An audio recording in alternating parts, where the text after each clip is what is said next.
Prove me wrong. I'm going to make a set of assertions that are based on probably very bad sources, mostly so it'll instigate someone into providing better sources or prove they have no better sources. Here we go. Fukushima was the most complicated nuclear accident according to virtually everybody involved. It was played out live on real time on TV, but was not worse than Chernobyl disaster. Chernobyl disaster was much worse, but it wasn't played out on television. It wasn't in your face the entire time, and it hasn't been... you may have noticed Chernobyl isn't brought up by RT or the Russian media over and over and over again. It was horrifyingly much worse. Much worse. Because most of what Fukushima did was extremely local or went out over the ocean. And the ocean is not a physically stable thing. It ebbs and flows. And it has the effect of diluting things ridiculously well. How much volume does it take to dilute a nuclear plant accident? Okay, how much material was there? Let's look at the maximum diameters and volumes. Storage pools in each of the, let's see how many reactors, 6 of them, were around 35 foot across, cubic shaped hollow cubes, hollow boxes, filled with water. Well, how much nuclear fuel is? You're not going to get any of the Fukushima fearmongers to talk about this. The fuel assemblies were about 12 foot long bundles. They were 375 pounds, and they had 60 tubes, or stacks of tubes, 60 groupings in a bundle. Those are the fuel rods. Each of them contains a pellet, a uranium pellet, about that long and a little bit skinny. You can look up how it's made. Uranium rods, nuclear power plant rods.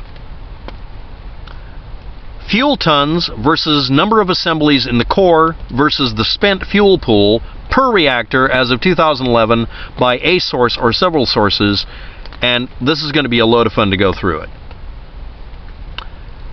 Around 50 tons in number 1 reactor, 400 assemblies in it, 292 in the cooling pool. It was shut down automatically. 70% of the fuel is considered to have been damaged, not destroyed or melted, just damaged at the time of this source. The building was also damaged. So was number 3 and number 4. 80 tons was in number 3, and according to this, it was 548 assemblies inside of the reactor and 514 in the cooling pond for spent fuel. 25% of the fuel is considered damaged, and the building was damaged. 135 tons was in number 4, and all of it in the form of 1,476 at the time, because they may have stored extra in it, was in this 35 cubic foot cube of water cooling. Now again, these bundles are 12 foot long. They have 60 fuel rods each, and they weigh 375 pounds. Uranium and plutonium and all of these heavy materials are metals. They react to things like metals do. They can even burn in oxygen in atmospheres. They oxidize very rapidly. And they're insanely, terrifyingly dense. Like beyond what lead does.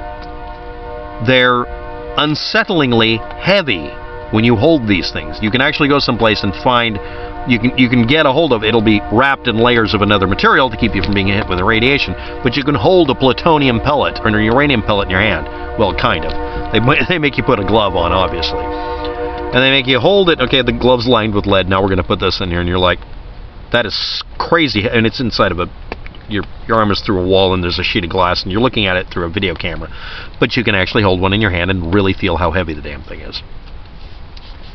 Ground level fuel pool contained something like 1,000 tons and 6,000 assemblies, and dry storage has like 10,000 assemblies or not. This is where it gets really fractured. Number 2 unit, automatically shut down like 1 and 3 did. It had 30% fuel damage and was leaking. Number 4 was previously shut down and still had spent fuel damage.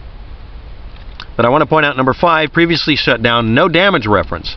How much was in number 2? 80 tons at 548 inside of the thing, shut down automatically, and 587 in the cooling pool. Number 6, previously shut down, in process of shutdown, had apparently the assemblies still in it, 364 in the reactor, and 800 some odd in the cooling pool. Number 5 again was 400 and something in it, and 900 in the cooling pool. Shutdown or scram is done by making it to where the reactor stops reacting. We'll go on here. Now again, this is according to a set of sources, actually, that didn't agree with each other on the exact same day. And you guys want to get a straight answer out of TEPCO. Okay, that's cool. I'd like that too. Maybe they didn't know the damn answer, or maybe everybody was in the process of saying, oh shit, oh shit, oh shit, pull the rods out. I don't know. Or maybe it's a bunch of incompetent jerks running the whole show, and that's what happened. Sorry, but I have very, very, very low opinion of TEPCO. Why would you let them continue doing this? I don't understand. It's like, no, just bring in some people who know what they're doing and start dismantling everything. But anyway, let's talk about the timeline. 2014, December 20th, all 1,500 spent fuel rods had been removed from reactor number 4 storage pool. And this caused a huge amount of Twitter passion and tumbleretting because this has been going on since 2013, November 18th. That means it took about a year or so, a little over a year. A year, a month, and a day or two to get all those rods out of number 4 storage area. So number 4 was literally devoid of material to have your YouTube channel video about. So what did they do on that day? Everybody want to go look at it? Want to make a bet? Where's the missing nuclear rods? It's in the dry storage area about, I think, 400 feet away. Because it was already in the cooling pond, they could do that. That's where it goes anyway. It was defueled. No, it wasn't. Can't take our memes from us. Totally triggered. With a really annoying little goatee thing. It's just... belch. 2018 schedule. Removal of fuel rods from Reactor 3 storage pool to start. Reactor 3 had shut down automatically. 25% of that is probably damaged, but it's 514 assemblies, not rods. Was it spent fuel rods or assemblies? It was assemblies. Everybody got it wrong in the newspaper.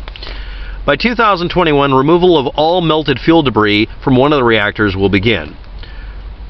2023, removal of fuel rods from Reactor 1 and 2 storage pools will begin.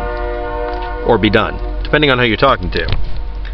2027 estimate will be almost 1 million cubic meters of contaminated crud will have been produced by this entire incident. But look up how little space that can be if you want to pack it right. If it's a landfill, don't build a house on it. Now, why am I bringing this up? Were you told these basic things? Again, the fuel pools, spent fuel pools, are around 36 foot, and they're cube-shaped. How big are the reactor areas? Can't get a straight answer out of most people on this. They'll show, well, human for scale. That's not relevant. Just give us dimensions. How big are the fuel bundles in diameter? Well, you can look up that information, right? Maybe. Everybody keeps saying, let's harken back to the tsunami and earthquake. No, let's not. Let's shut you up. Have an actual editor at the newspaper tell everyone, stop doing the human interest story thing and just give them the damn data and stop putting filler data in. We know what you're talking about. Stop reiterating stuff that has not changed.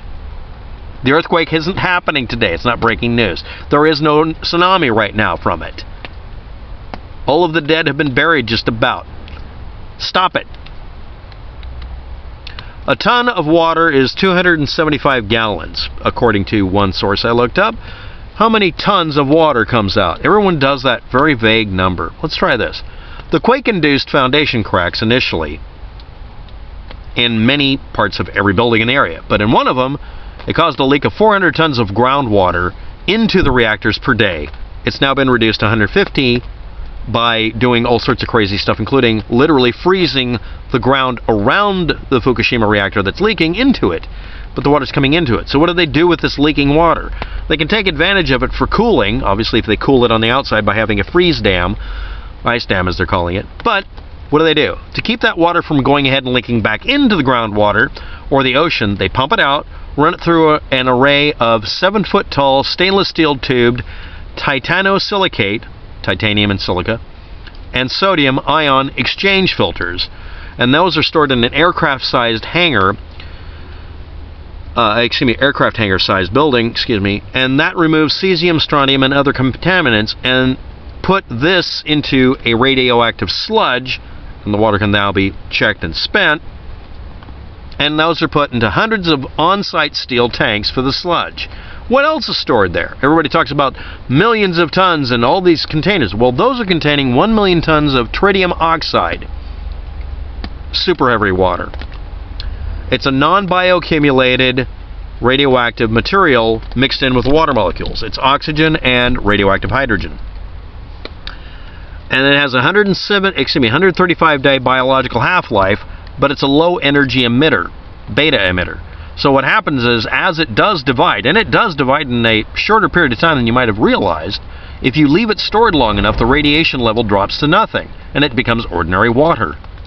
But you have to store it, because if you pump it back into the ocean, it doesn't have the ability to really cause a high likelihood of cancer, but it is a beta emitter, and it can. So you don't. So they're storing it, an ever-increasing amount of it, because every time water gets into that nuclear reactor, it turns it into it can do this to water molecules. It affects the hydrogen atoms. They act as captures. They become heavier. They become heavy water. Extra neutrons are captured inside of the hydrogen atoms, the neutrons. The water acts as a very good shield for it, so if you just store it, the outer layer, on the outside layer of the water, is the source of any emission. So if you just make it basically kind of ball-shaped, or kind of a squat canister, and just make sure it's steel-lined, the radiation coming off of it is not hard enough to damage anything. And it loses half its radiation value in 134 days. So if you store it for a specific time, it's a long time, but if you do it, it eventually becomes non-radioactive, and you can just pour it back out. But the other sludge, they have to store that, and it's mixed with whatever they used for the process for ion exchange.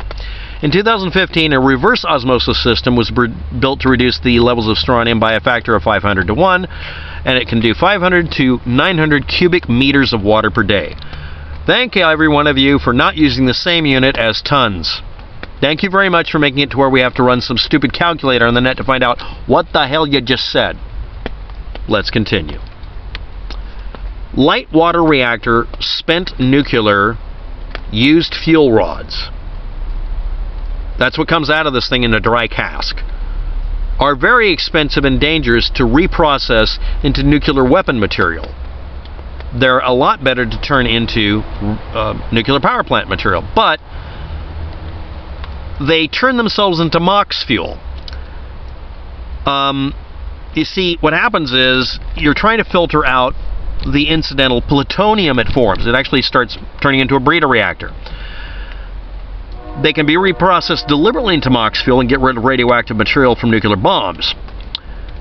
With its higher energy value and longevity, 44 commercial reactors worldwide have been built and loaded with MOX fuel since 1972. But in Japan, this requires the reactors be brought back online that were turned off and converted over. The total tons per country that are holding this MOX fuel capable material. Japan has about 3,000 tons of the stuff, but only 50 tons of it is the accumulated plutonium that's embedded in it that has to be processed out. Only 10 tons of that are actually in Japan. The rest have already been transported to the United Kingdom and France for the other 40 each. They're trying to get rid of it. They're not storing it. France has 23,000 tons. Germany has 5,000 tons. Switzerland, 700 tons. Belgium, almost 670 tons. 400 tons from the Netherlands. Italy has 193 tons. Sell it to Russia. Why didn't the mainstream or alt news ever talk to you about MOX fuel, get experts to talk to you about it, and why aren't you being given any of these numbers? And if you want to contradict me, look up a source and confirm that I'm wrong. That's your job. Can you do that? Were you given those tools by Blanche or Ugly Girl by Dana or any of these other fearmongers? Do they ever tell you how any of this works? Do any of you know how neutrons get captured by hydrogen atoms? Do you know that you have to slow them down, not speed them up? Thanks for watching. Have a good day. Good luck with it.